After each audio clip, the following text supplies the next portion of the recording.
আমি আমি শ্রীমতী অগ্নিমিত্রা পাল ঈশ্বরের নামে শপথ করিতেছি যে পশ্চিমবঙ্গ রাজ্যের মন্ত্রী রূপে যে কোনো বিষয় যাহা আমার বিবেচনার জন্য আনিত হইবে বা আমি জ্ঞাত হইব, তাহা ওই মন্ত্রী রূপে আমার কর্তব্য সমূহে যথাযথ নির্বাহের জন্য যেরূপ আবশ্যক হইতে পারে তদ্ব্যতিরিকে আমি প্রত্যক্ষ বা পরোক্ষভাবে কোনো ব্যক্তি বা ব্যক্তিগণের নিকট জ্ঞাপন করিব না বা প্রকাশ করিব না।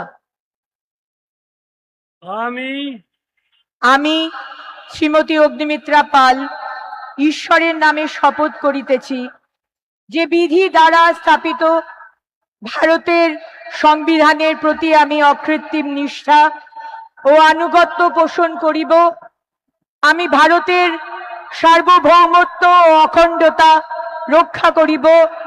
পশ্চিমবঙ্গ রাজ্যের মন্ত্রী রূপে আমার কর্তব্য সমূহ নিষ্ঠাপূর্বক এবং বিবেক সম্মতভাবে নির্বাহ করিব এবং ভয় বা পক্ষপাত, প্রীতি বা বিদ্বেষ রহিত হইয়া সকল শ্রেণীর জনগণের প্রতি সংবিধান ও বিধি অনুসারে ন্যায়াচরণ করিব।